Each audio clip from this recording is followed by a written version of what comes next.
लोग कहते हैं मौत एक बार आती है, लेकिन उस रात मौत मेरे साथ हर 15 मिनट में आंख मिचोली खेल रही थी। मौत की नाइट शिफ्ट।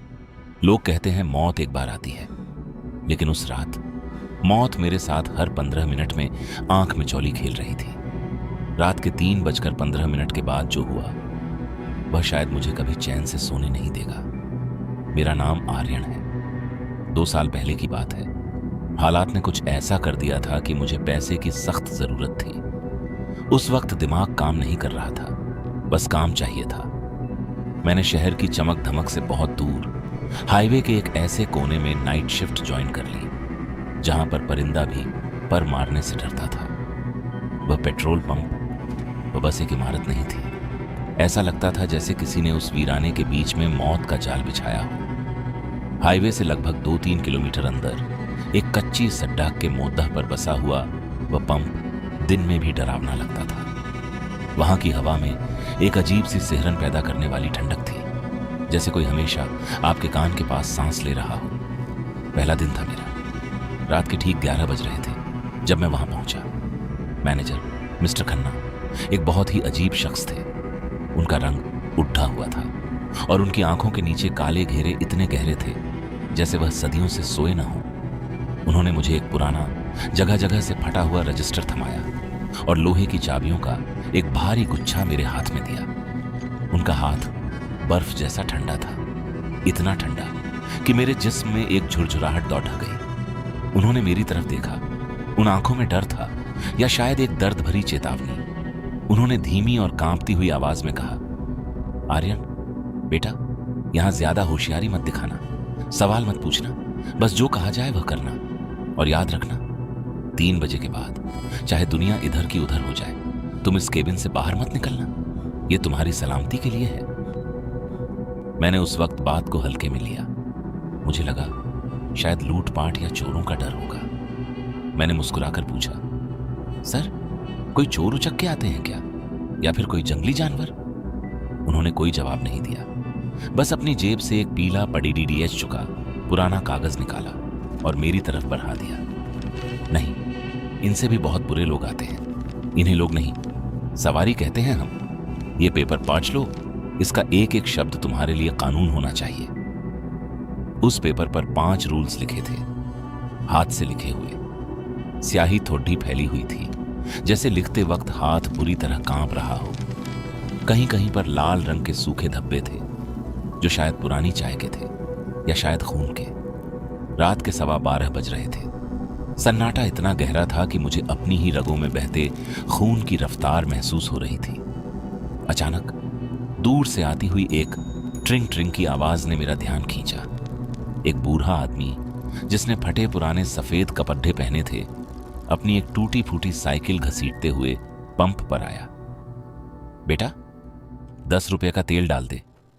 उसकी आवाज इतनी खुश्क थी जैसे किसी पुराने कब्रिस्तान की सड़ी हुई मिट्टी बोल रही हो। मुझे पहला रूल याद आया। मेरे हाथ थरथरा रहे थे जब मैंने नोजल पकड़ था। मैंने उसकी तरफ नहीं देखा, बस नीचे देखते हुए साइकिल की टंकी में तेल डाल दिया। जब उसने अपनी कांपती हुई उंगलियों से सिक्के निकाले, मैंने तुरंत कहा, अगली बार देना बाबा। उसने एक अजीब सी हंसी छोड़ी जो मेरे दिमाग की नसों को झकझोर गई। मैंने हिम्मत करके ऊपर देखा। उसके मुंह में एक भी दांत नहीं था, बस एक काला गहरा अंधेरा था। वह बिना किसी आहट के उसी सन्नाटे में गायब हो गया। ठीक 2 बजते ही मैंने सारी लाइट्स बंद कर दी। पूरा पेट्रोल पंप एक काली चादर में लिपट गया। मैं केबिन के कोने में टेबल के नीचे दुबका हुआ था। अचानक पों पों पों पों एक इतनी भयानक और कान फाड़ने वाली हॉर्न की आवाज आई कि मुझे लगा मेरा सर फट जाएगा। ऐसा लग रहा था जैसे कोई 18 चक्कों वाला विशाल ट्रक मेरे केबिन के बिल्कुल पास खड़ा हो। मैंने डर के मारे खिड़की से बाहर देखा, लेकिन वहां सिवाय घुप अंधेरे के कुछ नहीं था। कोई ट्रक नहीं, कोई रोशनी नहीं, लेकिन हॉर्न बजता रहा। फिर धप्पा धप्पा, जैसे कोई बहुत भारी आदमी केबिन की छत पर कूद रहा हो। केबिन की लोहे की छत नीचे की तरफ लचक रही थी। मैंने अपने कान बंद कर लिए और आंखें भींच ली। मेरे कान से हल्का सा खून बहने लगा था, लेकिन मैं हिला नहीं। मैनेजर की चेतावनी मेरे कानों में गूंज रही थी। 2:30 बजे मैंने लाइट्स ऑन की। हर तरफ फिर से वही खामोशी थी, लेकिन मेरी वर्दी पसीने से भीग चुकी थी। ठीक 3 बजे एक सफेद रंग की पुरानी कार आई। उसका इंजन बिल्कुल खामोश था, जैसे वह सड़क पर नहीं बल्कि हवा में तैर रही हो। मैं बाहर निकलकर खड्डा हो गया। कार की पिछली सीट का शीशा धीरे धीरे नीचे गिरा। वहां एक औरत बैठी थी, लेकिन उसका चेहरा नहीं था। उसने मिट्टी से सना हुआ एक पुराना मुखौटा पहना था। मैंने डर के मारे उसे सैल्यूट किया। उसने अपनी सफेद उंगलियों से मेरी तरफ इशारा किया, जैसे मुझे अंदर बुला रही हो। मैंने अपनी जुबान काट ली ताकि डर के मारे कुछ बोल ना सकूं। कुछ देर बाद कार अपने आप आगे बढ़ गई।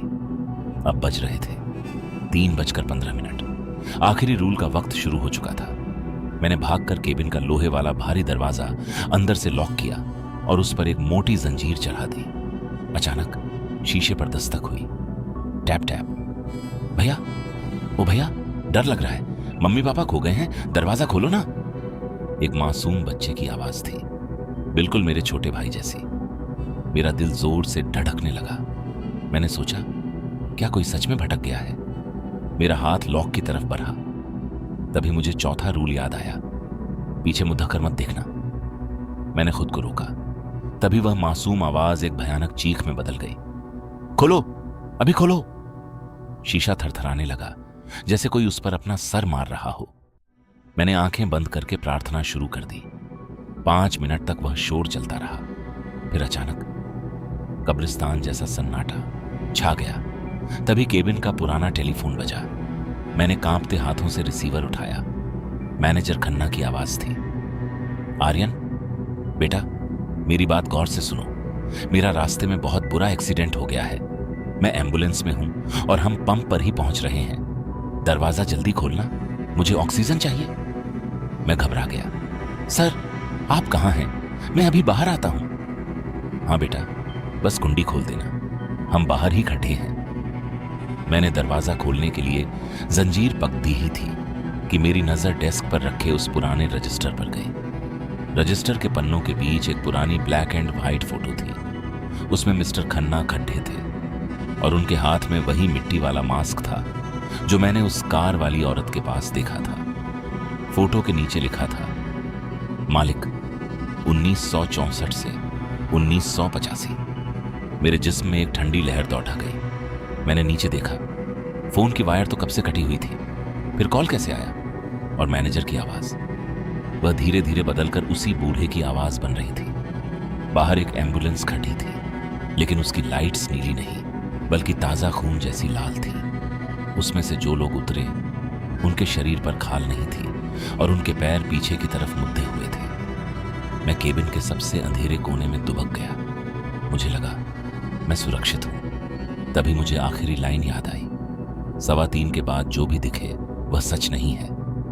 मैंने सामने लगे बड्ढे से आईने में देखा। मेरे पीछे कोई खद्दा था। मिस्टर खन्ना। उन्होंने अपना बर्फ जैसा ठंडा हाथ मेरे कंधे पर रखा। मैंने चीख कर पीछे देखा, लेकिन वहां कोई नहीं था। मैं केबिन में अकेला था। लेकिन जब मैंने वापस आईने में देखा, आईने वाला आर्यन मेरी तरफ देखकर डरावनी मुस्कुराहट दे रहा था। उसके चेहरे पर वही मिट्टी वाला मास्क उभर रहा था। उस परछाई ने आईने के अंदर से ही केबिन का दरवाजा खोल दिया। हकीकत में दरवाजा बंद था, लेकिन आईने की दुनिया में वह खुल चुका था। अंधेरा आईने से निकलकर असली केबिन में फैलने लगा। वे लोग जिनके पैर मुद्दे हुए थे अब आईने के रास्ते मेरे केबिन में दाखिल हो रहे थे। सुबह के ठीक 6 बजे सूरज की पहली किरण ने पेट्रोल पंप को रोशन किया। अगला कर्मचारी समीर जब अपनी ड्यूटी पर पहुंचा तो उसने देखा कि केबिन का दरवाजा खुला था। अंदर सामान बिखरा हुआ था। शीशे पर खून के निशान थे, लेकिन आर्यन गायब था। समीर ने रजिस्टर उठाया। आखिरी एंट्री 3:15 की थी, लेकिन वह आर्यन की लिखावट नहीं थी। वहां किसी पुरानी घिसी हुई कलम से लिखा था, हमें नया फ्यूल मिल गया है, पुराना अब किसी काम का नहीं था। समीर ने घबराकर पीछे देखा। पंप नंबर 4 के पास एक नया लड़ाई का खदहा था। उसने वही वर्दी पहनी थी जो आर्यन की थी। ओए आर्यन, कहां गया था तू? समीर ने पूछा। लड़का धीरे से मुद्दा। वह आर्यन ही था, लेकिन उसकी आंखों में पुतलियां नहीं थी, सिर्फ सफेद खालीपन था। उसने एक अजीब सा सैल्यूट किया और खोखली आवाज में कहा, भैया 10 रुपये का तेल डाल दूं? पैसा अगली बार देना। समीर की नजर नीचे गई। बाहर तेज धूप थी, लेकिन उस लड़-यचके की कोई परछाई नहीं बन रही थी। और जैसे ही वह लड़-यचका आगे बढ़ा, उसके पैरों के निशान मिट्टी में सीधे नहीं बल्कि बिल्कुल उल्टे छप रहे थे। आज भी अगर आप उस हाईवे से गुजरें और कोई पेट्रोल पंप वाला आपको सैल्यूट करे तो गाड़ी मत रोकना, क्योंकि वहां पेट्रोल नहीं, रगों का खून बेचा जाता है। याद रखना, असली खेल 3:15 के बाद शुरू होता है।